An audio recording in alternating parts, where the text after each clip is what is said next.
फतेहपूर सिक्रीमध्ये एक धक्कादायक गोष्ट समोर आली. धक्कादायक पुरुषांचं आणि महिलांचं बाथरूम कुठल्या चिन्हाने दाखवलं जातं.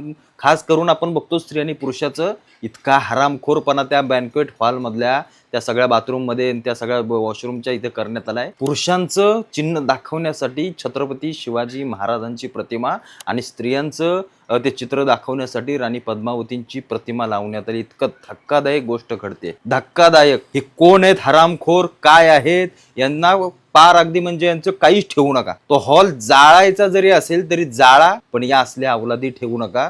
कारण इतकं भयंकर दृश्य, म्हणजे विचार करा त्यांनी कुठल्या इंटेन्शनने आणि कुठल्या त्यांच्या बुद्धीने या सगळ्या गोष्टी केल्या असतील. मी सरकारला विनंती करतो महाराष्ट्र राज्याच्या की इतका दबाव आणा की ते सिक्री फिक्री काय असेल तिथलं ती सगळी गोष्ट ते सील झाली पाहिजे, ती पूर्णपणे बंद झाली पाहिजे, त्याची तोडमोड झाली पाहिजे, ते पुन्हा दिसता कामा नये आणि अशी घटना पुन्हा देशामध्ये जगामध्ये पुन्हा घडता कामा नये. तळपायाच्या मस्तकात जाणारी संताप देणारी ही घटना आहे आणि या घटनेचा मी जाहीर निषेध करतो.